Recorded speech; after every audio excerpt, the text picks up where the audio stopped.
A la gente a veces le cuesta entender que en los viejos tiempos las cosas no eran como ahora. No había internet, y si vamos un poco más al pasado no había ni siquiera televisión, no habían celulares, no habían iPhones. La diversión en aquellos tiempos era distinta a la de ahora. Tienen que entender una cosa: todos esos grandes inventos, todos esos grandes logros de la sabiduría de la humanidad por medio de la ciencia, cambiaron al mundo. Por lo que cuando hablamos del pasado, no hay que ser muy filosóficos para entender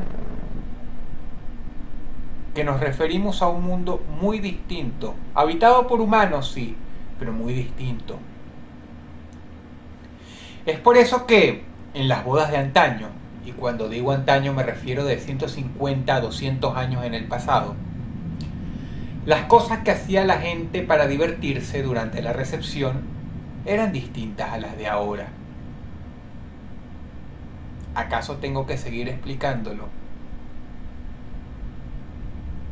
No había música porque no tenían radio ni equipos de sonido.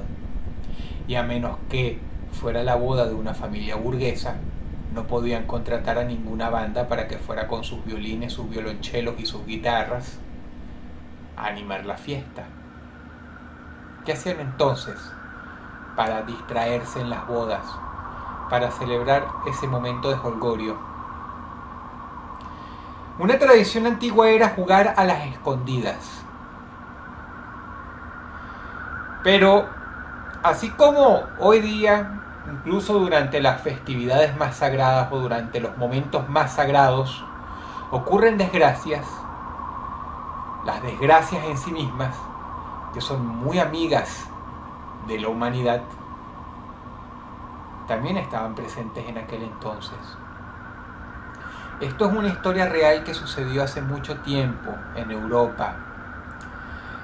El novio y la novia se querían mucho, por lo menos ese es un accesorio útil de esta historia.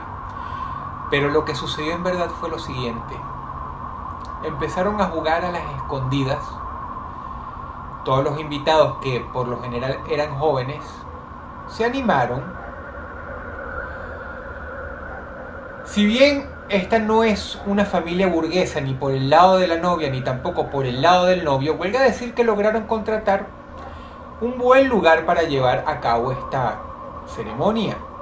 Una casa muy grande, que por supuesto era ideal para el juego que tenían en mano. Así que era por supuesto al novio, como dicta la tradición, el encargado de buscar a todos los invitados que se habían escondido de él. Y así lo fue haciendo uno por uno y una por una. Pero había un pequeño problema. La novia, o sea, su mujer, desde hacía menos de una hora, no aparecía.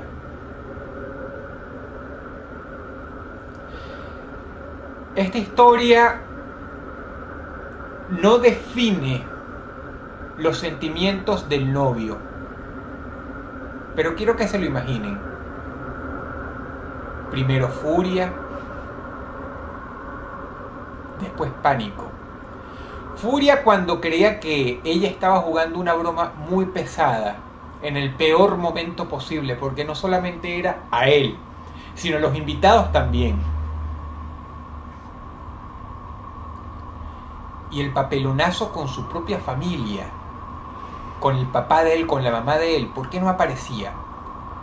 Pasaron 30 minutos, los 30 minutos se convirtieron en 60, después en 60 más 2 horas y 3 horas, y entonces ya estaba todo el mundo buscándola.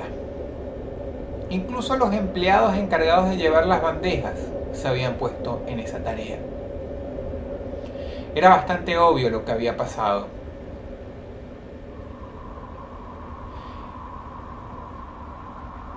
Ella se fue, decidió escaparse. Teorías muy posiblemente hubo muchas. Tenía un amante, se lo pensó mejor, no lo quería realmente. Y El pánico volvió a convertirse en odio porque ¿cómo ella pudo hacer eso? ¿Por qué tuvo que esperar hasta el último momento para escaparse, para irse, para fugarse? El novio se quedó con un corazón muy roto y se forzó a olvidarse de ella, habiendo dejado atrás, muy difícilmente, una grave cicatriz, no solamente por el despecho, sino por la humillación.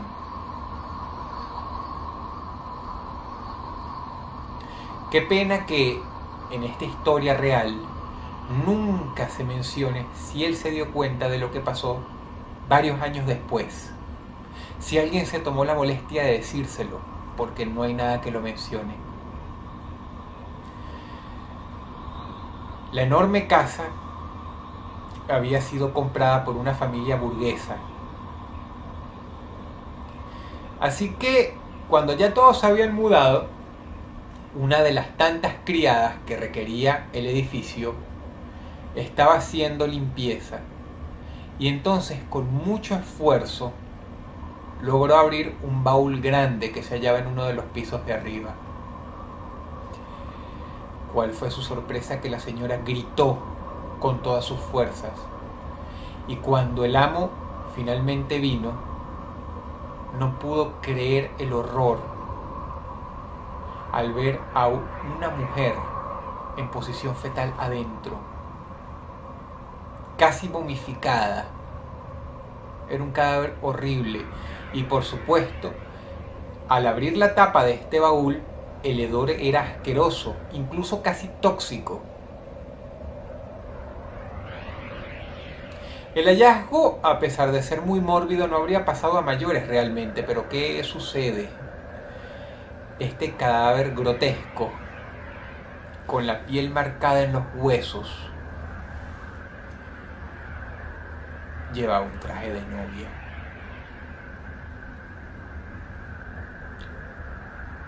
Resulta que esta mujercita se había quedado encerrada adentro por un fallo en el mecanismo de la cerradura de este baúl, el cual tuvieron que botar por respeto al cadáver. Y sin embargo, nunca podrán olvidar las marcas de uñas en la tapa comba del mismo.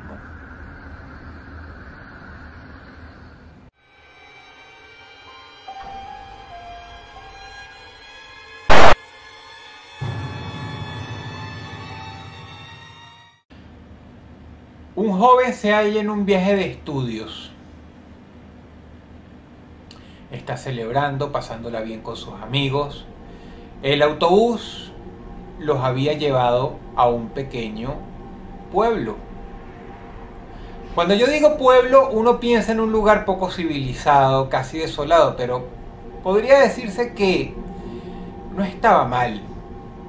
Era un lugar turístico, por lo tanto no era ni tan barato y por supuesto ni tan feo. La gente de ahí era bastante educada y eran personas que vivían del turismo. Ni bien se registraron en el hotel, fueron a la sala de recepción a tener todos una gran cena. Y es aquí cuando este muchacho, conversando en el lobby con sus amigos, escucha durante una conversación con la recepcionista que hay un cuarto que está completamente sellado en el último piso.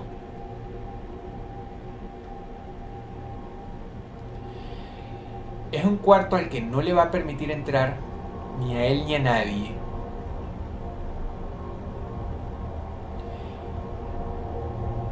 Y lo que escuchó a continuación fue una horrible historia de terror envuelta en el manto de una anécdota. Cada hotel tiene su historia y ahí había sucedido algo muy feo. Por eso habían decidido cerrar muy bien con candado esa habitación. tanto había sido el escándalo por ese misterioso suceso, que los dos cuartos, el que estaba al lado izquierdo y el que estaba al lado derecho, también habían sido desalojados para que no estuvieran cerca de ese sitio al que al parecer la dueña del hotel no quería que nadie se acercara. Como la recepcionista era joven, se copó con los muchachos y le contó esta historia y les pidió que por favor no se acercaran ahí. Pero ¿qué pasó? ¿Qué pasó allá adentro? Prefiero no hablar de ello. Por supuesto, el joven hoy día explica que él en ese momento atribuyó la superstición de la muchacha como cosas de pueblerino, como una anécdota de pueblerina, algo de gente que es más sensible a ese tipo de historias. Él venía de una gran ciudad, así que eso lo hacía más escéptico por antonomasia. Obviamente la idea perversa ya había cuajado en su cabeza, así que le pidió a sus amigos, bueno, vamos al último piso a ver. Pero ellos, que ya no eran tan pequeños, no les atrajo la idea. Ellos querían ir a ver a las otras chicas en el baile y estar con ellas, así que le dijeron que no sea tonto, que no sea infantil ni inmaduro, que dejen pasar eso y vayan a hacer algo más de chicos mayores. Pero él, quizá por su propia inmadurez o quizá simplemente porque es del tipo de personas que, aunque se encuentre en la minoría, prefiere una buena historia antes que una buena fiesta, se arma de valor, coge el elevador y va al último piso. Cuando las puertas se abren de par en par frente a él, casi inmediatamente se arrepiente, porque era verdad, el pasillo estaba todo oscuro. Parecía un lugar en construcción. Las únicas luces eran las del elevador y la de esa ventana ya al final del pasillo, tras la que se veían las luces de la ciudad.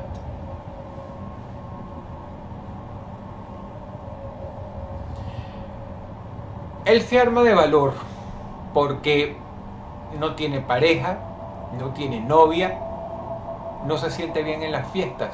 Muchos de ustedes sabrán esa sensación, así que ¿qué más tiene que hacer?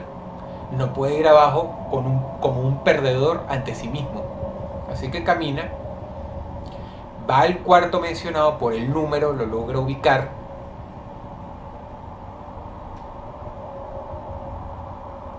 Saca su teléfono celular y con la luz, de manera inteligente, se ayuda y ve el número bien, lo confirma. Ese es el cuarto que supuestamente está maldito. Según le contó, lo que él, ya después convencido de que fue muy tontamente de su propia parte, fue la pueblerina. Puso la mano sobre la superficie y, salvo el hecho de que estaba fría, no ocurría nada. Así que él se puso de rodillas, acercó la cabeza a la cerradura y vio por el ojo.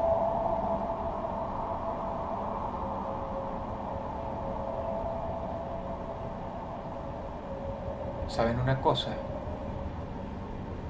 Por dentro los cuartos tienen ventanas grandes, así que la misma lucecilla que lo ayudaba en el pasillo era la misma que lo estaba ayudando en el cuarto. Las luces de la ciudad reflejaban un poco por dentro.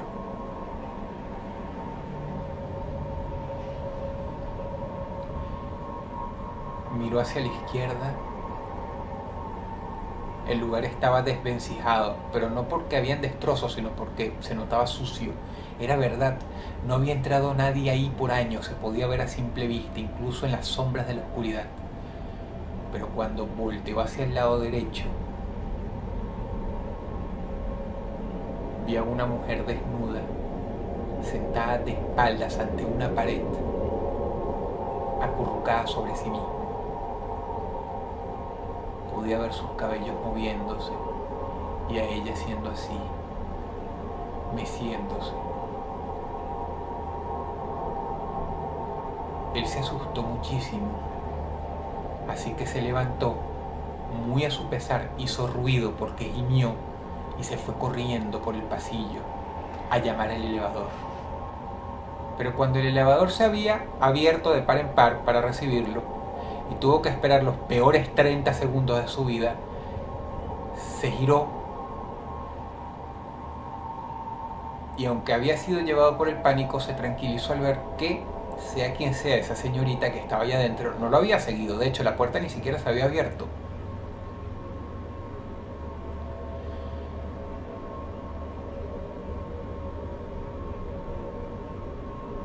Él dice hoy que no sabe cómo hizo, pero él se regresó dentro del pasillo, cruzando los dedos para que nadie desde abajo llamara al elevador, para que lo estuviera esperando ahí, para contar con esa luz extra que bañaba un poquito más el pasillo. Se puso de rodillas otra vez y volvió a ver por el ojo de la cerradura. Esta vez lo único que vio fue algo rojo. Un rojo que cubría todo. Ya no podía ver ni la cama, ni la puerta del baño, ni la ventana, sino algo rojo, plenamente rojo. El ojo de la cerradura estaba bañado por algo rojo. Algo rojo y húmedo.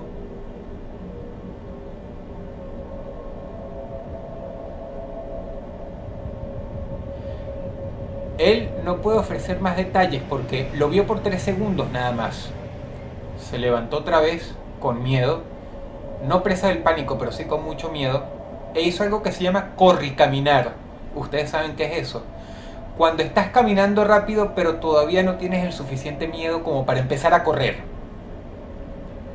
Se metió en el elevador y bajó. Acto seguido esperó por más de 40 minutos a la chica que le había contado la historia. Cuando finalmente ella apareció tras la recepción para reemplazar a la otra persona, él fue hasta ella y le dijo: mira, tengo que hablar contigo. ¿Qué pasó?, le preguntó ella. Perdón, pero fui solito arriba e hice lo que tú me dijiste que no hiciera. Y estoy ahorita muy asustado. Ella lo miró con mala cara, pero con comprensión, como solo una mujer puede ayudar a un hombre en un momento de horror, en un momento de desesperación. Y le dijo: ¿por qué hiciste eso? Si eres tonto. Y él entonces le dijo: ¿pero qué pasó ahí? ¿Qué pasó ahí? Y ella, sin entrar mucho en detalles, le explicó. Resulta que en ese cuarto fue asesinada brutalmente una mujer. Había sido apaleada con tal saña, con tal odio, que lo que antes había sido un rostro humano, ahora no era otra cosa más que un papel de carne arrugado en un puñito.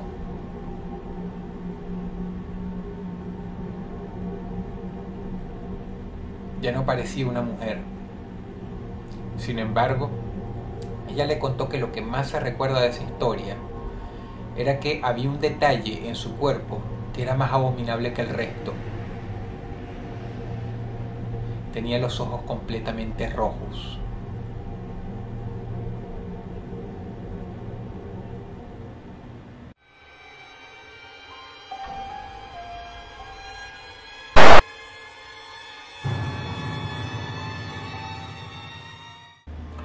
Tengo una pregunta que hacerte. ¿Qué tan lejos estarías dispuesto a llegar tú para hacerle una broma a alguien? Se tiene que tener un espíritu muy guasonesco, ¿verdad? Bufonesco hasta el extremo. Payasesco, diría yo. Pero hay gente que dice que este hombre no había tenido ninguna intención de hacer ninguna maldita broma a nadie. Porque hay gente que se niega a pensar que alguien podría llegar tan lejos para hacerle semejante chiste a los demás, en especial a los familiares que se deja atrás. Esta supuesta broma viene en el formato de una carta de suicidio que dejó una persona. que encontraron con el cuello rebanado de acá hasta acá. Las pruebas forenses descartaron que había sido un homicidio por la forma de la herida y por la posición exacta en la que encontraron el cadáver. Supieron que este individuo sí se había rebanado el cuello a sí mismo. Es muy difícil, pero es posible. Como si esto no fuera lo suficientemente horrible, resulta que lo particular de esta historia viene de, tal como mencioné antes, la carta de suicidio que él dejó detrás. Y es por ello que hasta hoy la gente se disputa si fue ora una broma, ora presa de la locura, ora una historia real. Era un hombre que había cambiado la ciudad por lo rural. No puedo inventar más detalles en esta historia porque sería hacer trampa. Lo único que se sabe es que él estaba metido en cosas turbias, pero no por drogas ni crímenes, no por traficar, no por robar o por comprar cosas robadas. Estaba metido en lo turbio porque a él le gustaba mucho este mundillo de lo paranormal. Le gustaban los rituales y era aficionante a ir a personas que leían el futuro, tarot, cartas, el habano, brujas, cosas por el estilo. Muchos hombres acuden a las prostitutas. Él acudía a este tipo de personas y sabía mucho al respecto. No era una casa con vecinos, o por lo menos las casas de los vecinos se podían ver, pero a lo lejos. Cuenta en la carta que él un día estaba en su casa, normalmente, sin hacer absolutamente nada, y una noche, cuando sube las escaleras, se da un baño y va a su habitación. Pero ¿cuál es su sorpresa? Que sobre la ventana se encuentra con un rostro del otro lado del vidrio. Esto hay que explicarlo muy bien porque, ¿saben una cosa? Es un segundo piso. Y sea lo que sea, ese individuo que tenía el rostro pegado a su ventana se había trepado y estaba con los pies colgando, o con los presuntos pies colgando, a por lo menos 6-7 metros.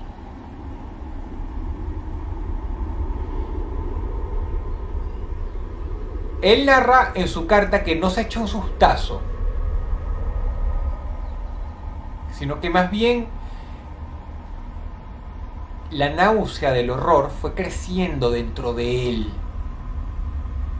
como un líquido caliente. Él se acercó y empezó a verlo de cerca. Y fue ahí cuando se convenció de que sea lo que haya sido esa cosa, no era humano. Era como si hubieran agarrado un rostro sin cráneo, como si fuera un pedazo de piel muy grande pegada a su vidrio.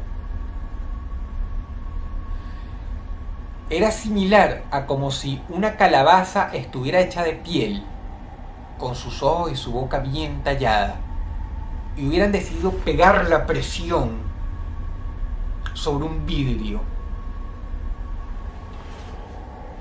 Pero por supuesto eso no era hacer justicia, porque los ojos eran muy grandes y eran completamente negros. Uno más enorme que el otro y más deforme. Uno era ovalado con gestos bastante rasgados y el otro era redondo, circular, y crecía cada vez más, como si sintiera placer de verlo. Y la sonrisa era gigantesca, La sonrisa cubría de lado a lado de la ventana y era deforme y tenía ángulos imposibles y se ensanchaba incluso por encima de los ojos, que se movían unos con otros así. De no haberlo visto por lo menos 10 segundos antes, él no se habría dado cuenta de que era un rostro. La sonrisa lo desfiguraba tanto que traspasaba lo imposible.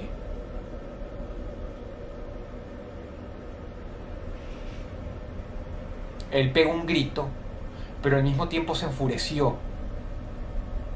Creyó que era una broma que le estaban jugando, un efecto especial de algún tipo. La mente piensa cosas muy rápidas, así que baja corriendo las escaleras, abre la puerta de su casa y mira hacia arriba. Sea lo que haya sido, esa cosa no está ahí.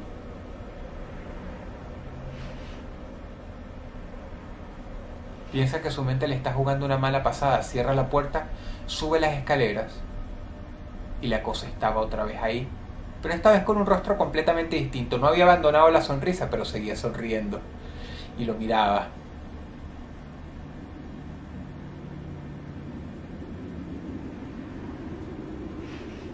No se sabe, por medio de la carta de suicidio que él escribió, qué había sucedido, o por lo menos qué había sucedido durante esa noche, pero él reporta que al día siguiente lo volvió a ver. Y esta vez había cambiado la letra. Esta vez la caligrafía era más mala.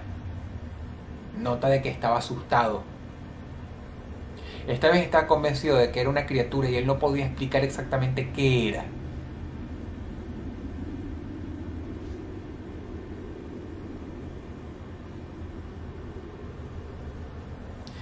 Él dijo que le gritó. Él dijo que le rogó. Él dijo que lloró incluso. Quizá él se enteró de que esto no era ninguna broma porque cuando fue a otra ventana, la criatura lo había seguido. Sabía que se podía mover, como si fuera una especie de caracol sin caparazón, muy rápido, que se deslizaba por la parte de atrás de su casa, por la parte de afuera, por las paredes, el techo y finalmente la ventana para ir a verlo. Como si él fuera el que estuviera en la pecera y esa asquerosa, horrible criatura estuviera afuera, mirándolo. Y sea lo que haya sido, disfrutaba mucho viéndolo. Y no importaba qué tanto llorara, qué tanto le salieran las lágrimas, ni qué tanto suplicara que por favor se fuera. Al parecer esa cosa disfrutaba mucho nada más mirándolo.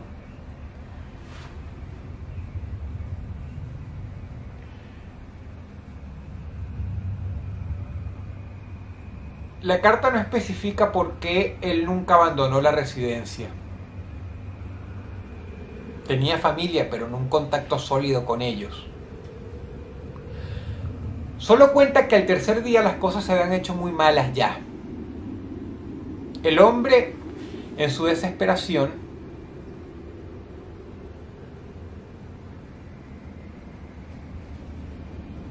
narra cómo sentía que cada vez la cosa estaba más cerca de él. No decía exactamente cómo, pero decía que de algún modo, quizá espiritualmente, estaba más cerca suyo. Él narra que tomó cinta adhesiva y empezó a tapar la ventana de su cuarto.